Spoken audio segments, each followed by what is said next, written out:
नागपुर में नशा तस्करों के खिलाफ पुलिस ने अपना शिकंजा और कस दिया है। शहर के पुलिस आयुक्त डॉक्टर रविंद्र कुमार सिंगल के मार्गदर्शन में चलाए जा रहे ऑपरेशन थंडर के तहत एक और बड़ी सफलता हाथ लगी है।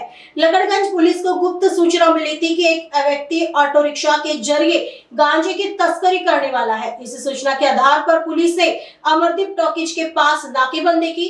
जैसे ही संदिग्ध ऑटो रिक्शा वहां पहुंचा, पुलिस ने उसे रोककर तलाशी ली। तलाशी के दौरान रिक्शे से करीब 1 किलो 851 ग्राम गांजा बरामद हुआ। पुलिस ने न केवल नशीला पदार्थ जब्त किया, बल्कि तस्करी में इस्तेमाल होने वाले ऑटो रिक्शा को भी अपने कब्जे में ले लिया है। मौके से आरोपी फिरोज मुन्ना खान को गिरफ्तार कर लिया है और उससे गहनता से पूछताछ की जा रही है। आगे की जांच लकड़गंज पुलिस कर रही है। आपणा सर्वांना माहिती आहे की आमचे नागपूर शहरचे पोलीस आयुक्त माननीय श्री रवींद्र सिंगल साहेब यांच्या आदेशान्वये आणि त्यांच्या मार्गदर्शनाखाली ऑपरेशन थंडर नावाची ड्रग्स विरोधी मोहीम चालवण्यात येत आहे। सदर मोहिमेअंतर्गत मोठ्या प्रमाणात कारवाई देखील नागपूर शहरात चालू आहे। त्याचाच आधार घेऊन माननीय डीसीपी साहेबांनी देखील आम्हाला आदेशित केले होते की पोलीस ठाणे हद्दीमध्ये कुठे ड्रग्सची काही माहिती असेल किंवा ड्रग्स विकले जात असतील, येत जात असेल, वाहतूक होत असेल तर त्याच्यावर तत्काळ कारवाई करावी असे त्यांचे आदेश होते।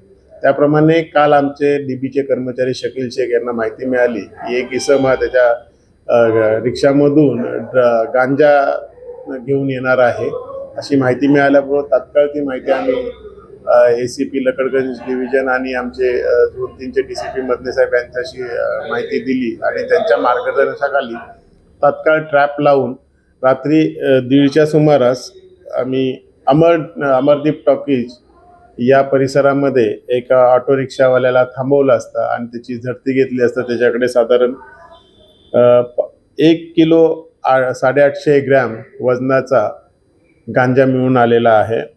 त्याची किंमत साधारण 27,000 रुपये मार्केटमध्ये किंमत आहे। तशी त्याची ऑटो रिक्षा ती देखील जप्त करण्यात, त्याच्याकडून एक मुद्देमाल जप्त करण्यात आलेला आहे।